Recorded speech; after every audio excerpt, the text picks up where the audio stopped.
চাইবে এই রূপালী জগতের নামে তারা এটা করে। আমার প্রিয় বোনেরা, আপনি জানেন না আপনার দাম কত। ওরা আপনাদেরকে বিজ্ঞাপনের সস্তা পণ্য বানাতে চায়। ওরা আপনাদেরকে ওদের ভোগের লিপসার টুলস বানাতে চায়। ওরা আপনাদেরকে দিয়ে ওদের খায়েশ পূরণ করতে চায়। এটা আপনাদের জন্য মোটেও ডিগনিটি নয়, এটা আপনাদের জন্য সম্মান নয়। আপনার সম্মান শালীনতায়, আপনার সম্মান হেজাবে, আপনার সম্মান ভদ্রতায়, আপনার সম্মান আপনার ডিসেন্ট পোশাকে। পোশাক বলে দেয় এই নারীটা ভদ্র না অভদ্র। পোশাক বলে দেয় এই মেয়েটা কোন ঘরের মেয়ে। আওয়াজ করে বলেন ঠিক কিনা? আপনি জানেন না আপনারা সস্তা পণ্য বানায়, ভোগের পণ্য, বিলবোর্ডে আপনাকে উলঙ্গ করে উপস্থাপন করে। এই অশ্লীলতার সাথে ইসলামের কোনো সম্পর্ক। এজন্য আল্লাহ বলেন, আমি অশ্লীলতাকে হারাম করেছি। অশ্লীলতাকে হারাম করার প্রথম কারণ হলো এর মাধ্যমে মানবতাকে অপমানিত করা হয়। কারণ মানুষের সম্মান মানুষের পোশাকে। মানুষ যখন পোশাকহীন হয়ে যায়, বস্ত্রহীন হয়ে যায়, তার সম্মান কমে যায়, ঠিক কিনা?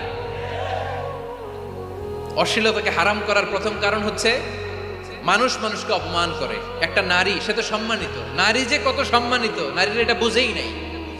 বিশ্বনবী বলেন, আর দুনিয়া কুল্লুহা মাতা ওয়া খায়রু মাতা'আদ দুনিয়াল মারআতুস সালিহা। আমার বোনেরা, 5টা প্যান্ডেলে আপনারা এলইডিতে আমার আলোচনা শুনছেন, আমি জানি। আপনাদের এই গর্ভ যে কত দামি আপনি জানেন না। আপনার পেট থেকেই আসবে আগামী দিনের সালাহুদ্দিন আল আইয়ুবী। আপনার পেট থেকেই আসবে অনাগত দিনের ইমাম মাহদী আল মুনতাদর। আপনার পেট থেকেই আসবে অনাগত দিনের ফয়সাল, ওয়াসিম, মুগ্ধ, আবু সাইদের মতো বীর যোদ্ধা।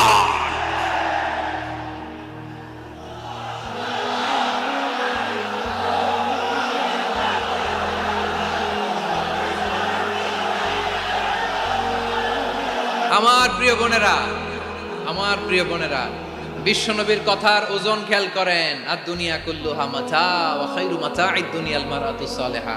দুনিয়ার সবকিছুই অ্যাসেট, এর মধ্যে সবচেয়ে দামি অ্যাসেট নেককার নারী। আপনার গর্ভ যে কত দামি আপনি জানেন না। নিজের সময়টাকে কাজে লাগান, কোরআন পড়েন, সুন্নাহ পড়েন। আপনার অনেক দায়িত্ব ঘরে। You are the MD of your family. একটা family it's a very big institution. পরিবার একটা অনেক বড় প্রতিষ্ঠান।